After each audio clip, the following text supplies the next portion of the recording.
softly and it ends up on a sforzato. The other thing is, one or two of the fiddles are still sneaking in just prior to the chord. Very nice violas on that crescendo. Before letter A, 1, 2, 3, 4, 5, 6, 7, 8 bars before letter A. All right? Now don't forget, end on a sforzato after that crescendo. For the 85 members of the Junior Symphony Orchestra of the SABC, the final rehearsal in Johannesburg, prior to their concert tour of South America, wasn't really different from any other rehearsal. Perhaps the conductor, Walter Murney, was more demanding than usual, and possibly the knowledge that an extremely difficult program was to be presented in 2 foreign countries gave that slight edge to their performance that wasn't always there during other rehearsals. However, this rehearsal marked the culmination of months of painstaking preparation, and at last, the orchestra's 3rd international tour was but hours away.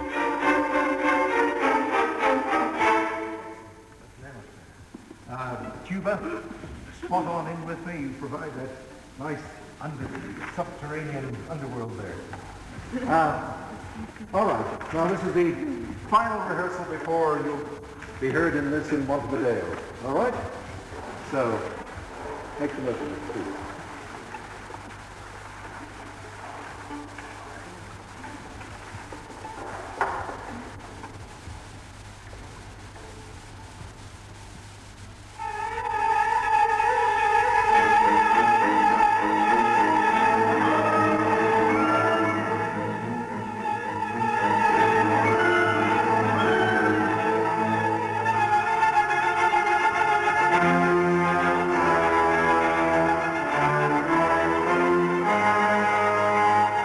As one of the leading youth orchestras in the world today, the members of the orchestra are seasoned travelers, and to most of them, the advent of the tour came as nothing new. But the sight of the aircraft waiting on the runway was enough to get everyone's adrenaline pumping, and anticipation reached feverish pitch.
Age of approximately 19, the members of the orchestra are drawn mostly from students and school pupils.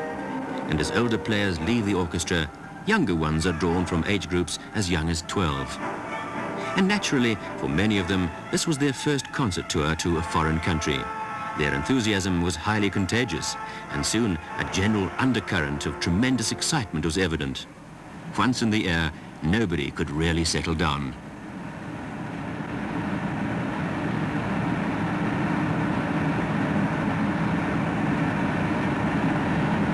Tired but elated after the 15-hour flight, the General Strussner Airport in Asuncion came as a welcome, and in some cases even a familiar sight. During the 1977 tour to South America, a very high standard was set, and judging by advance bookings for the 1981 tour, the audiences were more than ready for the concerts that were to be given. And with the usual paraphernalia of sorting out luggage at an airport, made a lot worse by the inevitable music instruments and equipment, there was ample time to smile at the television and press cameras. However, Asuncion was waiting, and things eventually got off to a start.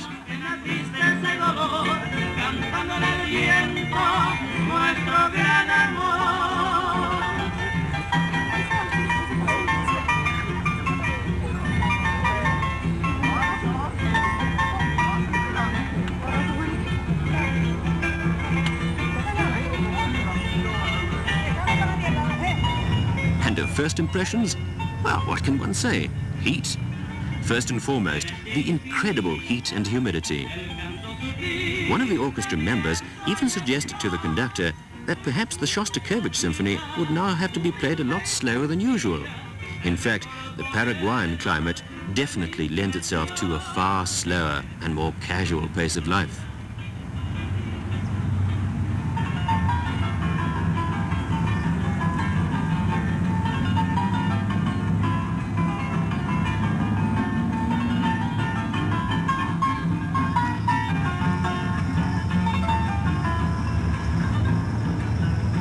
Although not the wealthiest of South America's peoples, the Paraguayans are indisputably proud and jealous of what they have.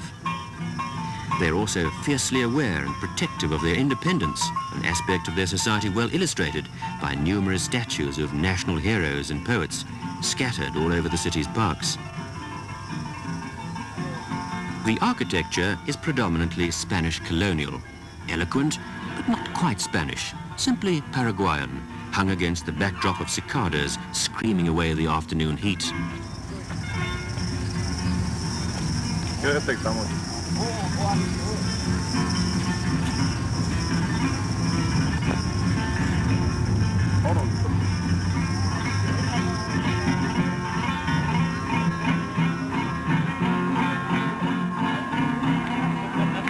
After a brief spell of unpacking and relaxation, some orchestra members made use of the opportunity to explore Asunción's parks. Others preferred to sleep. The fact was that the schedule was tight, and although everybody wanted to see as much of Asunción as possible, the thought that the first concert was but a few hours away never quite left anyone. And the knowledge that the municipal theatre was fully booked didn't help at all to ease the nerves.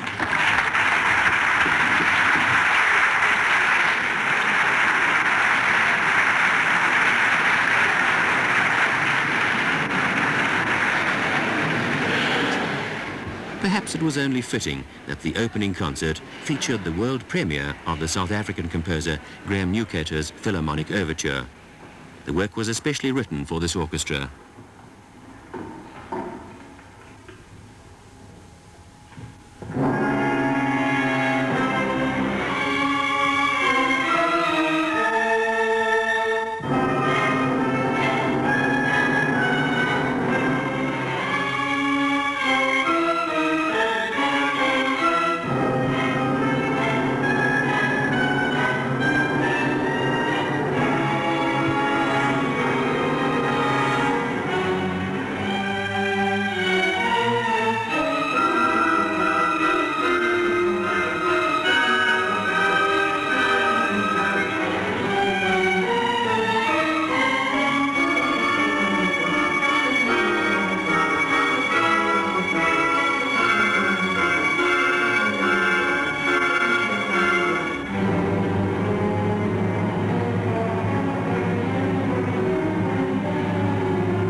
During interval, excited discussions in the foyer indicated a clear acceptance and approval of the orchestra's performance.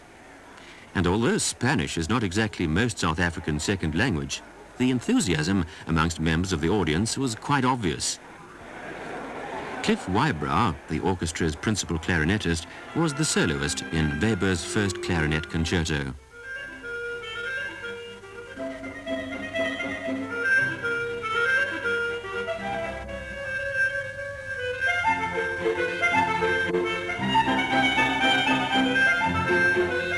For this Weber concerto, I'd say I've put in quite a lot. I had done 3 or 4 concerts back in South Africa before coming out here. If I can play a concerto on my own, and I can get musically quite a lot of satisfaction. But I find at the moment with a certain tension and nerve that what I'm trying to recreate just doesn't come across as well as I'd like it to.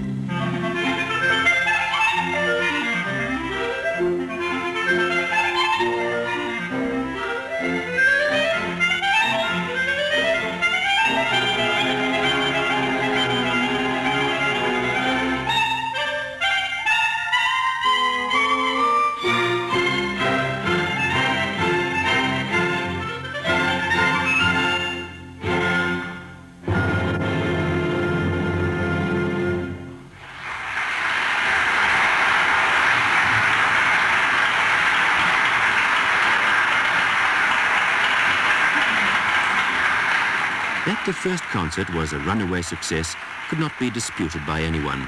The audience raved, and so did the critics. And perhaps for the first time, the orchestra felt that an important hurdle was crossed, and that some relaxation was now possible. And this came in the form of an invitation by South Africa's ambassador to Paraguay, Mr. David Lowe, to make use of his house and swimming pool, an invitation greatly welcomed by everyone. To find a piece of Cape Dutch architecture in the heart of Paraguay was truly heartwarming and highly conducive to conversation.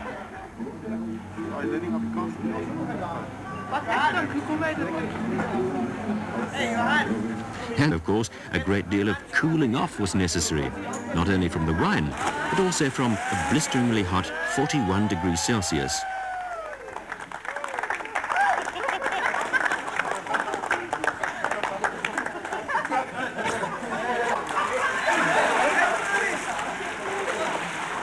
And as the day progressed, some orchestra members even found it necessary to help their friends to cool off as well, albeit unasked.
Our first international tour was to Switzerland in 1972. Then we had another one to South America in 1977, and of course the present one to South America. The interesting common factor is that we've witnessed a progressively better and better standard of playing, and the interesting correlation here is too with the response of the audiences.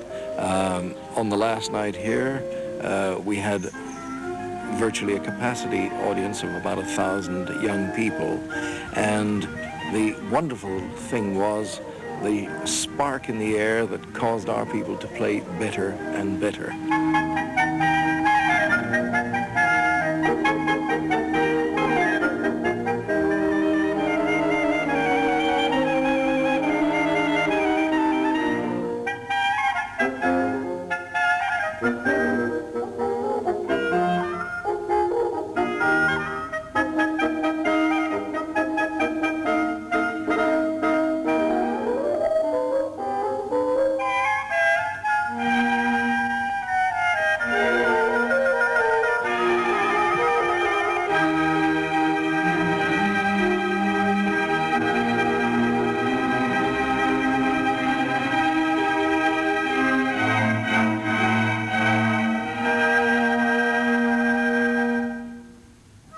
At least one 3-hour rehearsal per day was maintained throughout the tour, and with most shops closed for siesta in the afternoons, orchestra members grabbed at every opportunity to do some shopping. With Asunción's fairly high population density and rather low standard of living, the streets are quite unlike other large cities, surprisingly safe, for the Paraguayans are the most unaggressive people, In fact, their crime rate is the lowest in the entire world.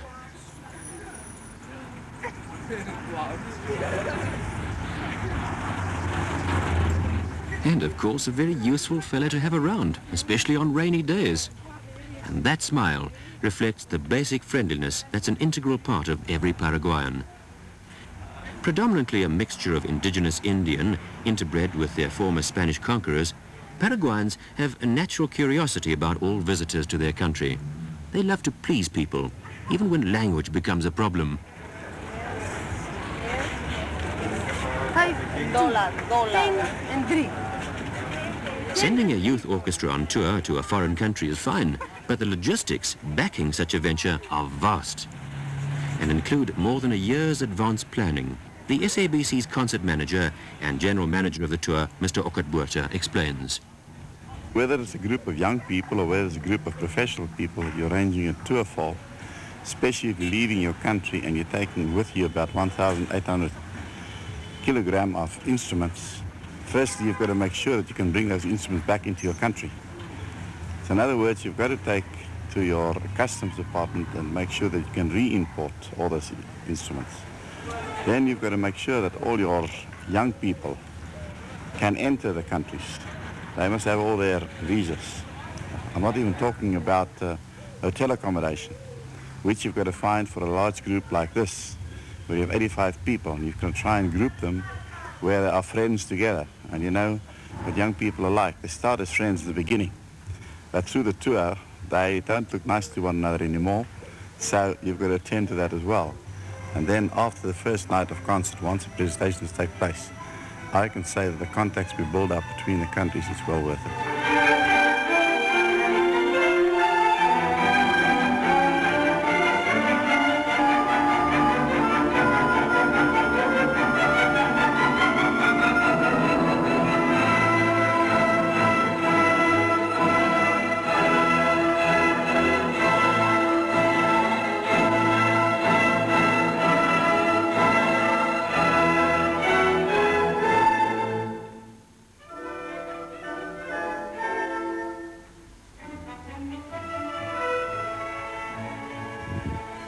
The last day in Paraguay and a short drive took the orchestra to the farm of Paraguay's Minister of Defense, General Marcial Samaniego, where they were received as guests of honor. Food was plentiful, and the trees offered welcome shade from the oppressive heat and humidity. With several concerts behind them, it might be true to say that at that stage, some of the orchestra members began to feel, shall we say, somewhat wilted around the edges. And for a change, they could sit back and enjoy some of Paraguay's brand of music.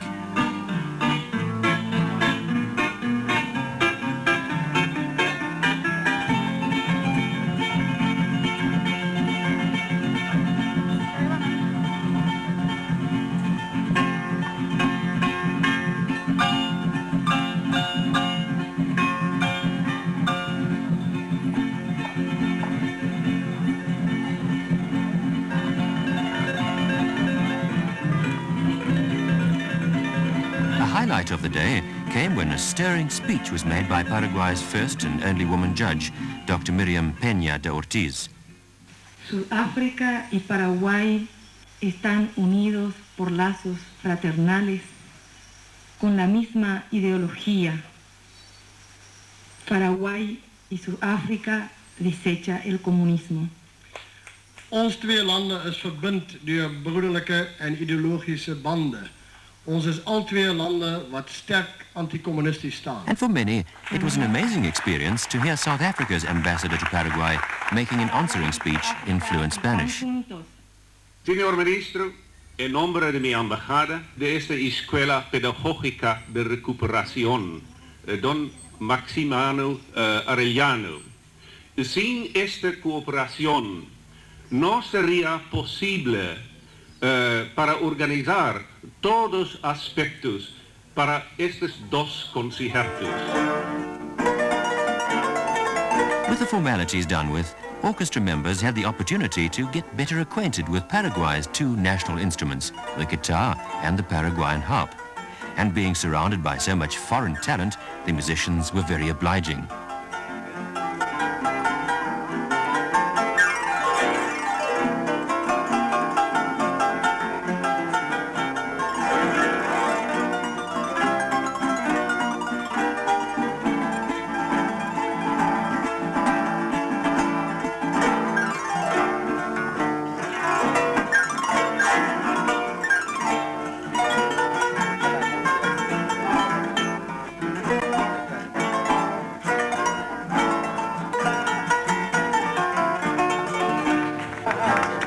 let's try a South African hand at a Paraguayan tradition. One of the orchestra's soloists, Kobie Odendaal, found it a far cry from playing Bach or Debussy. Not quite so easy.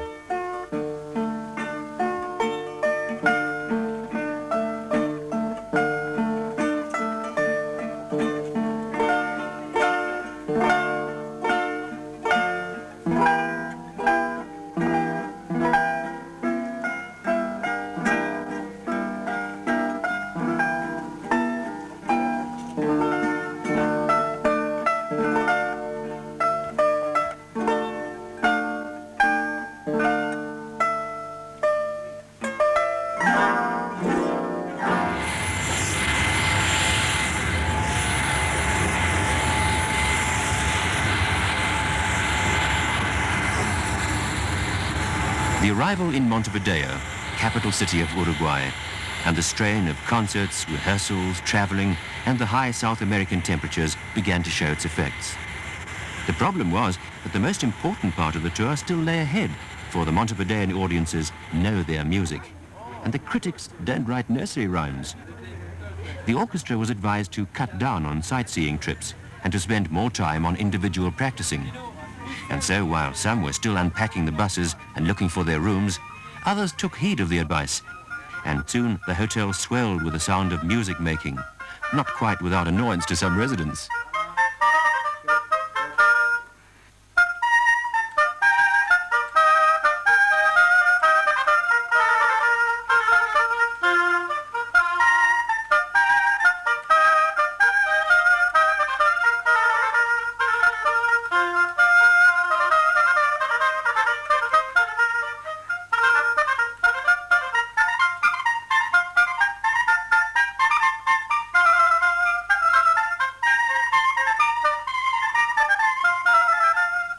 The entire orchestra agreed that the Montevidean community is a more clear-cut and translucent one. Although Paraguay's charm lay in its relaxed, subtropical pace of life, Uruguay, with its moderate temperatures, was far more conducive to the establishment of a highly continental society. In fact, Montevideo is extremely reminiscent of Paris, or even Vienna for that matter. It's an exceptionally beautiful city. The older parts date right back to the 18th century. And there, it's quite possible to conjure up images of Mozart leaning over a balcony, bidding the traffic to silence so that he could concentrate on his music.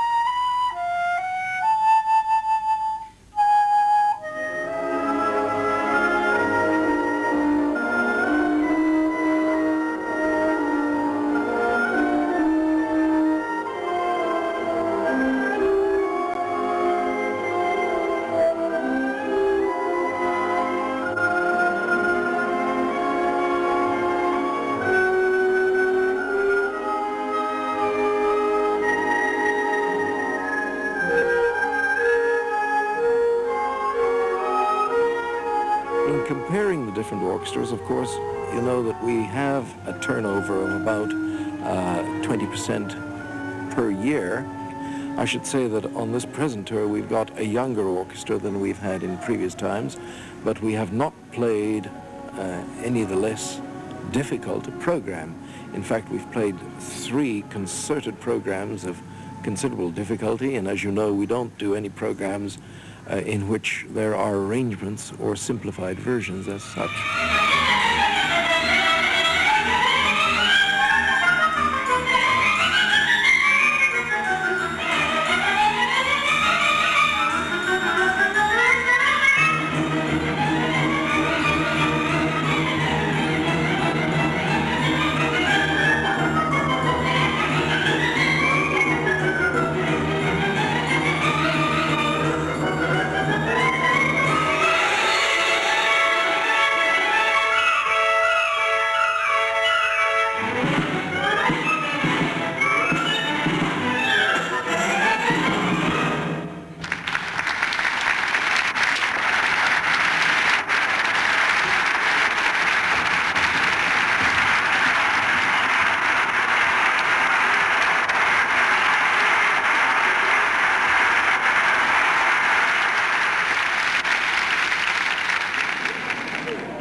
During interval at the first concert in Montevideo, we approached members of the audience and, with the help of an interpreter, canvassed for impressions and opinions. Notable, notable, notable. ¿Te gustó?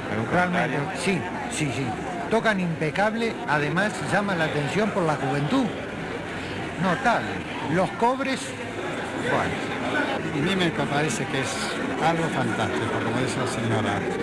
Yo vine anoche y vine otra vez hoy, porque era es algo tan fantástico, tan bien organizado y tan bien, vamos a decir, dirigido, ¿no? Y estos muchachos tan jóvenes, ¿no? Que uno ve cómo miran a su maestro. Me gustó mucho la última parte, la noche sobre el Monte Calvo, estuvo muy lindo. Bueno, me pareció muy lindo, sobre todo la dedicación que tienen los jóvenes músicos. Es una cosa que debería existir en muchos países, así, una orquesta con tanto entusiasmo. The knowledge that they had won the Montevidean audience and critics over to their side came as a relief to the orchestra, and many gave themselves up to the seductive charms of the city. But for others, it was different. We found the leader of the orchestra, Jürgen Schwittering, backstage of the Solis Theatre, practicing. A former SABC Music Prize winner, Jürgen hails from Stellenbosch, but today is studying at the Juilliard School of Music in New York. As concertmaster to a major New York symphony orchestra, American audiences know him well as a soloist.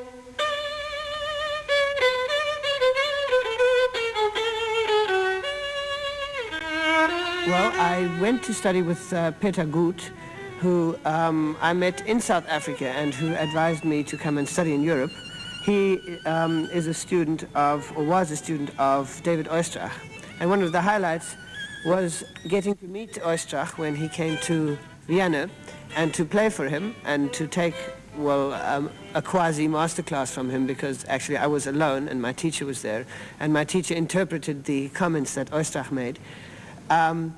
Another highlight was a bear hug that I received from him.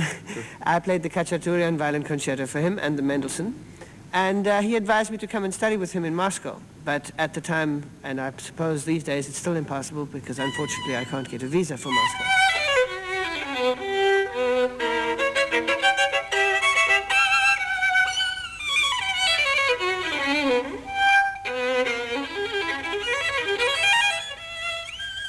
Well, I got a very nice phone call from Professor Chris Swanepoel in New York asking me whether I could get free for a few weeks to come and join the orchestra and help out. And here I am, enjoying myself very much and working hard with the orchestra.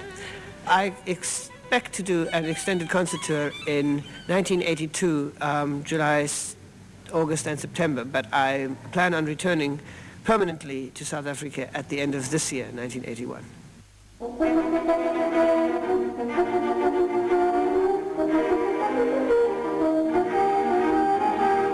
The orchestra features some of the cream of South Africa's young musicians as soloists. A better showcase for talent can hardly be found. One such musician is the 17-year-old Natalie Lemmer, a Johannesburg schoolgirl and principal horn player of the orchestra. On the tour, she featured as soloist 3 times in 2 different works.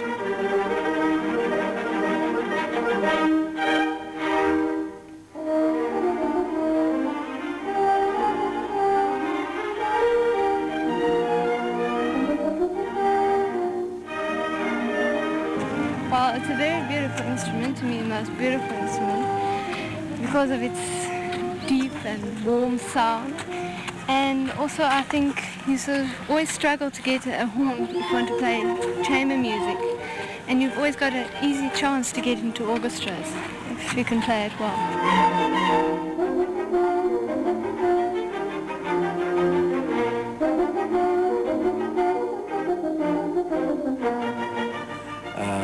I think that the exposure of our young people to international audiences has been invaluable musically, and certainly a very enriching one as far as public relations are concerned. Probably the greatest moment of the entire tour came when the internationally acclaimed conductor Pierino Gamba agreed to meet the orchestra during one of their rehearsals. Not entirely unknown to South African concert audiences, Mr. Gamba, by the purest of coincidences, simply happened to have been in Montevideo at the time. I'm going to try and prevail on Mr. Gamba to take a little bit of the Beethoven with you. Please! I'm dressed for a business meeting, so I will undress for a rehearsal. As a world-famous recording artist, Mr. Gamba has many recordings on the international market, many of them in the private collections of the orchestra members. To be playing under him was simply marvelous.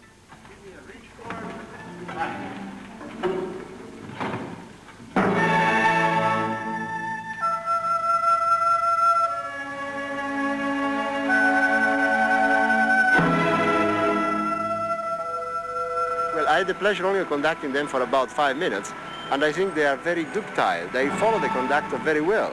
I enjoy tremendously. I like particularly to work with young people. You may know that I have conducted the Youth Orchestra South Africa some 17 or 18 years ago. I did a Beethoven festival in Durban to raise funds for them. I took 17 people from Europe, an 11 performance, which I offer free like everybody else, just to raise funds for the National Youth Orchestra South Africa. So I love to work with young people, and these people are certainly very talented, and it was a great joy to make music with them. Very responsive indeed.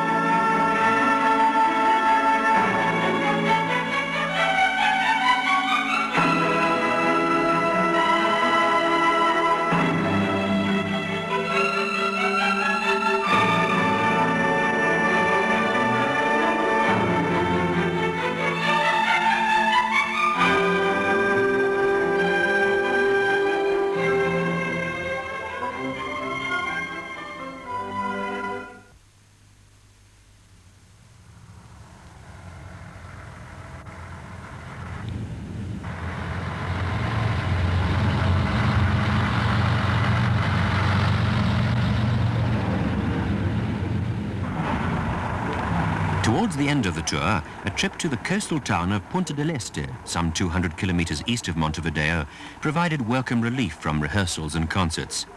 Many orchestra members refused to believe that what they saw was not the sea, but an unbelievably wide river. In fact, Punta del Este is situated at its mouth, where it's 300 kilometers wide.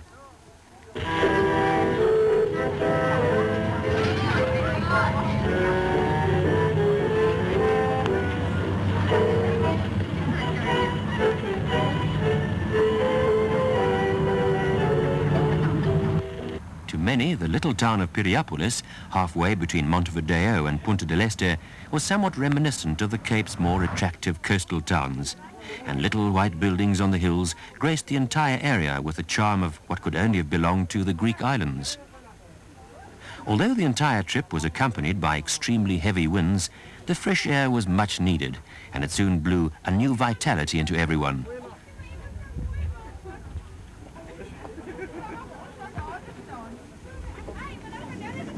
At Punta del Este, it became possible for the first time to try the sea for size. Or is it a river? And while some braved the wind and went for a swim, or simply for a stroll on the beach, at least one person made well use of the opportunity to catch up with some lost training. As a first violinist in the orchestra and a third-year music student, Bambi Heiberg holds Springbok colours as a cross-country athlete. Whenever the opportunity presented itself, Bambi was into her track shoes and gone. Music can be a very frustrating course to study at the university. You hardly get contact with the other students. So it is important to have a completely balanced life. You must have your sports, you must have your music, and you must have your social life. I will not say in that order. But I think it is important to do something else than music. Not in one direction, but to form your whole human being. It means a lot to me to be able to take part in sport. I train every day with athletes such as Sarina Cronje and Ilse de Kok, Sandra Barnett. I sing in the Free State University Choir, and they were on a tour to Europe. And at that same time, we had the South African athletics meeting in Durban, the Dalrymple as they call it. And I had to choose, so I went to the athletics. And this year, I decided that my music must come first. And I had to choose between the South African Championships athletics, between that and this tour. so I'm here.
Well, it's a marvelous work to play. It was originally written for the chromatic harp. The chromatic harp is quite impractical. It's got 3 sets of strings next to each other, so it's quite impossible to play that now. And now we all perform it on the concert harp, of course. It's got a lot of pedal work, but I enjoy it very much.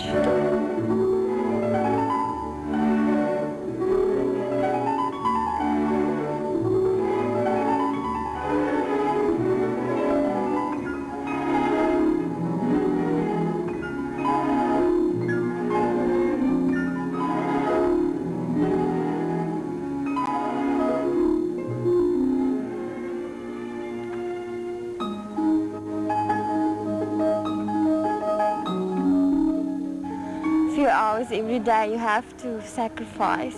It's got to do much preparing for it, but it's nice. I like it very much. I'm very nervous, of course, but I think it's worthwhile.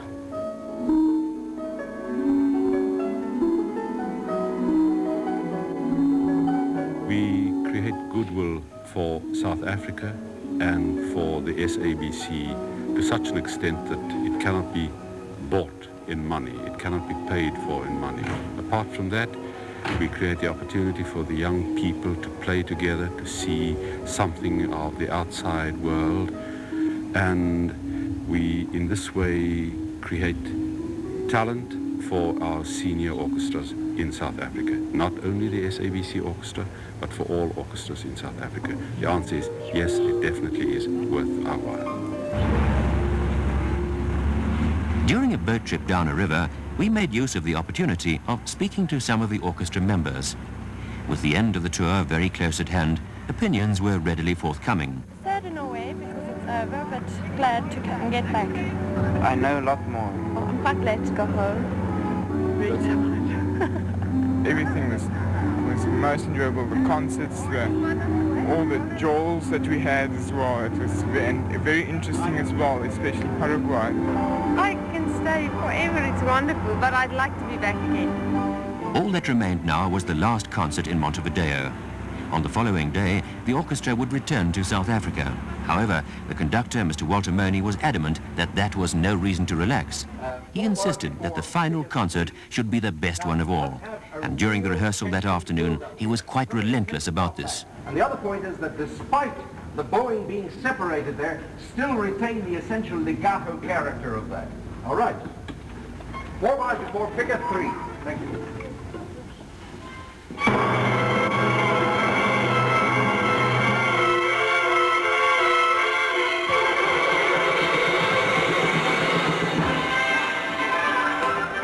Percussion, that you've got to support that build-up very, very much more.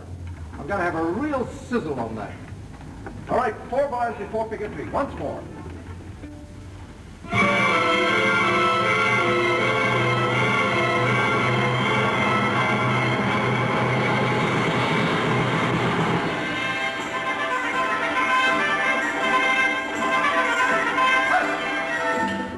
we have that from figure 4? First and second violins. 1, 2.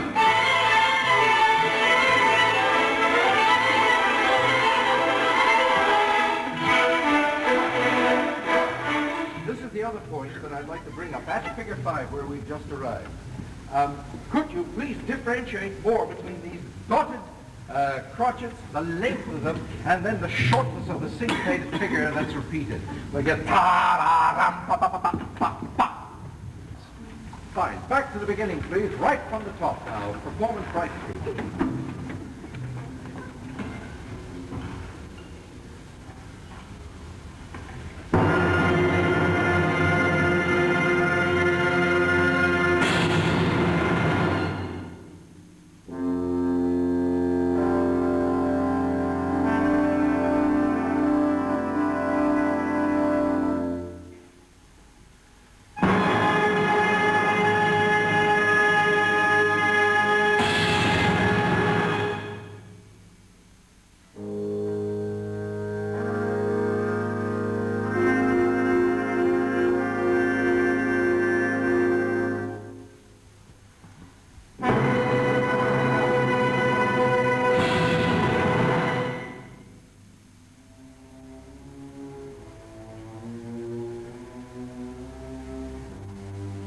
After rehearsal, the last walk back to the hotel gave the final opportunity to say goodbye to the now familiar sights, and in effect, also to South America.